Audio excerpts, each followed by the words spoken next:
就在前幾天，俄羅斯突然扔出了一顆震驚全球的震撼彈，宣布全面禁止汽油出口。這條新聞一出來，全球能源市場的數據瞬間飆升，國際油價就像坐了火箭一樣直線往上衝。你可能一看到這個標題，心裡的第一個反應是，哎，明天去加油又要多花錢了。但如果你只停留在這個層面，那就真的把這件事想得太簡單，也把賺錢的機會推得太遠了。這絕對不只是一條冷冰冰的國際新聞，這是一場直接關係到我們口袋裡鈔票厚度，甚至會引發全球財富重新大洗牌的超級地震。接下來的內容，我會把那些複雜的經濟學名詞全部扔掉，用最接地氣的大白話跟你聊透這件事。澳洲和紐西蘭這兩個看似歲月靜好的國家，到底會不會被捲進這場風暴？大家最關心的澳幣接下來是會暴跌承壓，還是逆勢翻盤？還有市面上到底有哪些澳洲 ETF 已經悄悄成為了這波行情的暴風眼，藏着巨大的爆發機會？我會結合未來的走勢預測、大國背後的政治博弈，以及最實際的投資建議，全部盤點給你聽。一定要緊跟着我的節奏看到最後，因為在最後面，我還特別準備了一個關於如何在動盪市場中精準避險和抓機會的隱藏版 bonus 送給你們。掌握了這個思維，以後再遇到這種突發大事件，你就不會再恐慌，而是會興奮地看到機會。從生活說起，你感覺到那種溫水煮青蛙的焦慮了嗎？前2天我去加油站，看住那個跳動的計價器，心裡真的有一種說不出的悶，不知道你有沒有同樣的感覺？去超市買東西，交電費，加油，明明我們每天都在努力工作，薪水好像也沒少拿，但就是覺得錢越來越不夠用，買到的東西越來越少，這種心理的焦慮感是很真實的。每當國際上出點什麼事，最後買單的總是我們這些普通老百姓。我記得前幾年能源危機的時候，我也是看住油價一天一個價，心裡慌得不行，總覺得自己的資產在無形中被偷走了。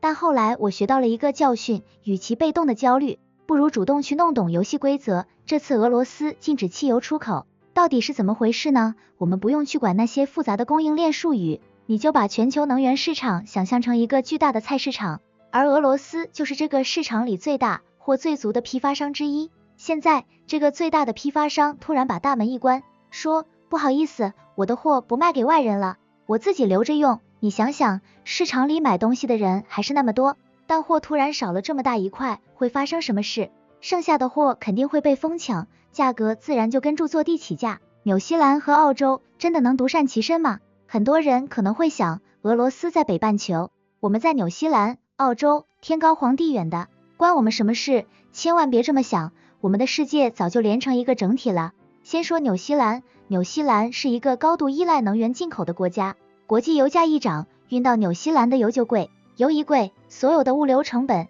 運輸成本，甚至農場裡的拖拉機運作成本，全部都要跟着漲。最後這些成本會加在哪裡？沒錯，就是加在我們超市貨架上的牛奶、麵包和蔬菜上。所以紐西蘭絕對會受到波及，通膨的壓力可能會再次反彈，這對我們的生活成本是一個很直接的挑戰。那澳洲呢？澳洲的情況就非常有趣了。澳洲是一個坐在礦車上的國家，本身就是能源和資源的出口大國。當全球能源緊張的時候，澳洲其實是有點隔岸觀火，甚至有點暗自竊喜的，因為別人缺能源，而澳洲有煤炭、有天然氣，這就像是市場裡別的攤位都沒貨了，就澳洲的攤位上還有替代品，那澳洲的貨是不是就能賣個好價錢？但事情真的有這麼完美嗎？大國之間的政治博弈、資金的流動，會讓澳幣的走勢變得非常詭異。這不僅僅是漲跌的問題，這背後藏着機構資金的瘋狂洗盤。如果你看不懂這層邏輯，很容易就會成為別人的韭菜。既然澳洲是個家裡有礦的資源大國，全球缺能源的時候，澳洲的煤炭、天然氣這些替代品能賣個好價錢，那照理說，澳幣應該要跟着一飛沖天啊。為什麼我前面會說這背後的水很深，澳幣甚至還可能會承壓呢？這個問題，我相信很多剛接觸市場的朋友一定會覺得很納悶。這時候，我們就要剝開表面，看透背後資金流動的真實邏輯了。利率的真相，為什麼錢都在往外跑？我平常在看盤，或者拿起手機打開網銀 APP 準備轉賬的時候，對這點的感觸特別深。你要知道，資本市場裡面的錢，永遠都是最聰明、最現實的，哪邊給的利息高，錢就往哪邊跑。現在的真實情況是什麼？儘管澳洲國內的通膨壓力還是很大，但澳洲央行在升息這條路上步調一直走得很謹慎、很保守。直到現在，我們都已經進入2026年了，澳洲的基準利率依然沒有跑贏美國的利率。這代表什麼？美國就像是一個拿着超大磁鐵的黑洞，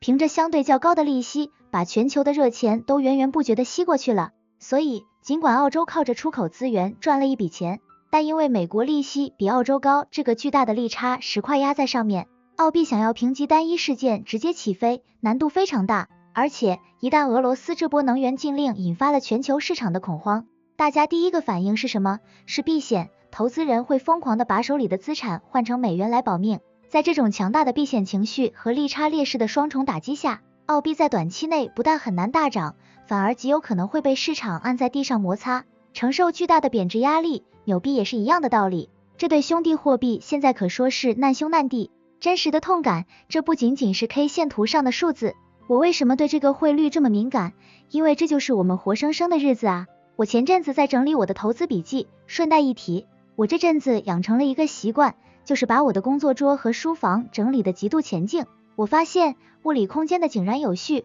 會直接影響我的心理狀態，環境越前進，我在看盤和做決策時，情緒就越穩定，越不容易被市场的恐慌帶住走。扯遠了，當時我看住那些匯率波動的 K 線圖，就想起我身邊一個好朋友，他女兒現在人在美國讀大學，每個月都要按時換美金匯生活費和學費過去。前幾天他跟我喝咖啡的時候還在抱怨，說看住澳幣和紐幣對美元的匯率一直處於弱勢，每次換匯心都在滴血，等於自己的錢憑空蒸發了一大塊。這就是大國在上面下棋，我們這些普通老百姓在下面承受真實的痛感。俄羅斯這招斷供汽油，你以為他只是在鬧脾氣嗎？絕對不是，這是一張極具殺傷力的政治底牌。能源就是現在大國之間談判桌上最锋利的武器。俄羅斯卡住能源的脖子，歐美各國的通膨就會壓不住，通膨一旦失控，老百姓怨聲載道，就會直接動搖到各國的政治選票和未來的經濟政策。這是一場看不見硝煙的戰爭，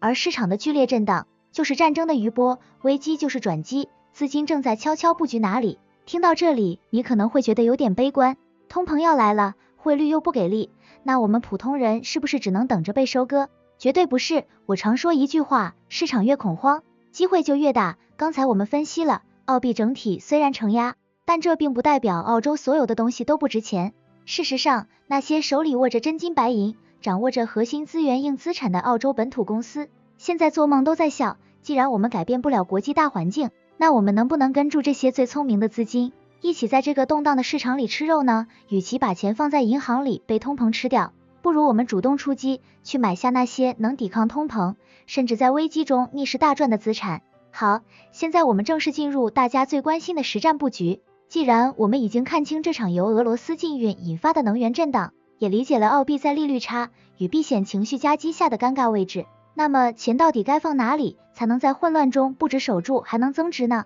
我常說，投資就像打仗，看不清戰場就衝出去，只會變成別人的靶子。而在這種全球能源吃緊、通膨蠢動的時刻，澳洲市場其實藏着幾條非常明確的生錢通道。首先就是能源與資源類的 ETF， 因為當國際油價和天然氣價格因供應短缺而上升時，澳洲那些真正握有油气、掌握礦產的能源巨頭利潤往往是順勢暴增。如果你覺得研究個股太累，風險太集中，那麼以澳洲能源與資源公司為主的 ETF 就是最簡單、最有效的方式。全球越缺資源，這些澳洲硬資產就越值錢。所以在這個動盪的2026年，手上一定要握有看得見、摸得住的實體資源類資產。接着是澳洲的高股息資產，因為澳洲的銀行和大型礦業公司向來以慷慨派息著稱。當澳幣匯率波動，讓你覺得手裡的錢在縮水時，穩定的股息就是你最可靠的現金流來源。外面風大雨大，但你的賬戶依然定期收到分紅，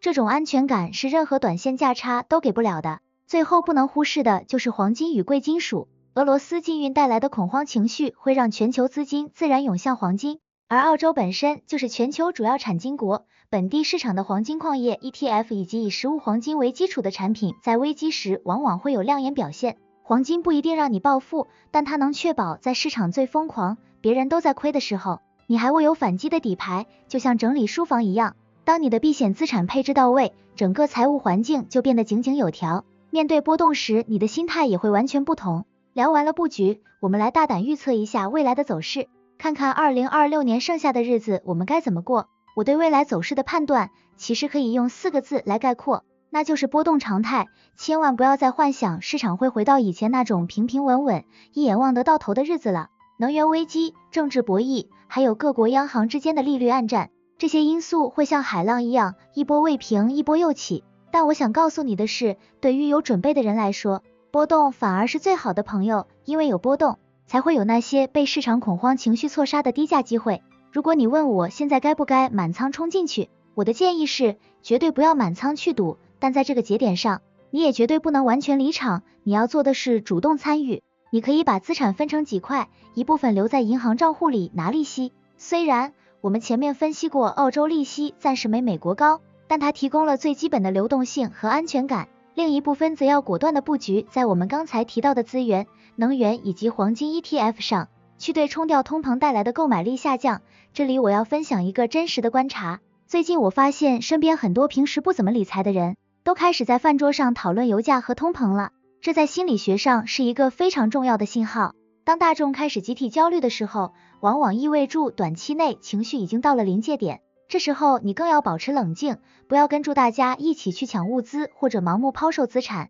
你要做的是像個獵人一樣，守住你的現金，等待那些優質資產因為別人的恐慌而掉到甜點位。這也是一種心理上的博弈。你要明白，大國之間的能源禁令本質上是為了在談判桌上拿到更多的籌碼，而我們作為普通投資者沒辦法左右政治，但我們可以利用政治引發的市場情緒來優化我們自己的財務結構。這是一場關於耐心的競賽，誰能看透這層政治博弈背後的經濟邏輯，誰就能在2026年這場財富大洗牌中站穩腳跟，甚至實現階層的躍遷。所以接下來的幾個月，請密切關注能源價格的變動和澳幣對美元的關鍵支撐位，那是市場給我們最直觀的語言。最後，我要兌現我的承諾，給大家送上一段我私藏的投資技巧 bonus 內容。這是我這幾年在金融市場裡摸爬滾打，看過無數起落後總結出來的心法，我叫它情緒逆向觀察法。這個技巧在這種大新聞頻發的時期特別管用。很多人在做投資時，最容易犯的錯誤就是被情緒帶着走。當你打開新聞，看到標題寫著全球能源市场再度緊張，澳幣承壓，經濟前景堪憂的時候，你的大腦會自動進入一種戰鬥或逃跑的模式，讓你想要立刻把手裡的投資全部賣掉換成現金。但我告訴你，這恰恰是你最需要反向思考的時候。你要學會觀察你身邊的人，甚至是那些平時完全不懂投資的人。如果連他們都開始感到絕望，開始在社交媒體上大喊末日快到了，那往往就是市場情緒的低點，也是最有價值的資產被拋棄的時候。專業的投資者買的是預期，賣的是事實。當俄羅斯禁運的消息剛出來時，市場已經在第一時間把恐慌計入價格了。如果你在新聞出來幾天後才跟著大家一起恐慌，那你就是最後一個接棒的人。相反，你要在這種時候問自己，這件事會改變澳洲擁有資源這個基本事實嗎？答案是不會。既然基本面沒變，那短期內的價格下跌就是市場送給你的折扣券。這個心法不僅適用於買 ETF， 也適用於你生活中的各種決策。學會從混亂的信息中抽離出來，保持一個有序、冷靜的內心環境，這比任何高深的技術指標都有效。希望今天這5部分的深度分享，能讓你在這場突如其來的能源風暴中，不僅僅是看個熱鬧，而是能真正看清門道，守住你的口袋，甚至抓到那些藏在危機背後的翻身機會。2026年確實是充滿挑戰的一年，但請記住，歷史上所有的財富重組都是在這種動盪中完成的。只要你比別人多一點冷靜，多一點布局的智慧，你就能成為最後那個微笑的人。既然大家已經聽到了這裡，相信你對這場全球能源危機背後隱藏的邏輯和賺錢機會已經有了深刻的理解。但我也知道，雖然我們分析了澳洲的能源、資源、ETF 還有黃金這些大方向，很多朋友心裡肯定還在糾結，具體到具體的入場點位、資金分配的比例，甚至是除了這些大板塊之外，有沒有更細分、爆發力更強的隱藏黑馬可以提前布局。為了回饋一直支持我的老朋友，我現在手上其實已經整理好了一份專門針對2026年這場能源風暴的實戰對沖與反擊方案。這份方案裡包含了我個人正在密切觀察的具體代碼、預期的買入價格區間。本來這些我是打算留住自己操作的，但看到今天大家對這個話題這麼感興趣，我決定做一個小小的測試。如果這條視頻下方的評論區想要這份實戰方案的留言人數超過500人，或者點讚數能衝破一個新高度，我就會感受到大家迫切的需求，到時候我會特地再錄製一個專題視頻，毫無保留的把這份具體的操作方案公開給大家看。所以如果你想看更具體的實操演示，現在就動動手指在下面留言告訴我。當然，如果你想走在市場的最前面，第一時間解鎖我所有的投資策略，歡迎點擊下方的加入會員頻道，在那裡你會看到我更及時、更深度的投資動作分析。最後，我想問問大家，你覺得這波由俄羅斯引發的能源禁令到底會持續多久？你手裡的澳幣是打算繼續持有，還是已經換成了我提到的硬資產了？歡迎在評論區大膽分享你的看法，別忘了關注我的頻道，打開小鈴鐺，點讚並分享這條視頻給你身邊同樣關心財富安全的朋友。你的支持就是我持續輸出錢貨的最大動力。這裡是賺錢角度，我們下期視頻見，拜拜。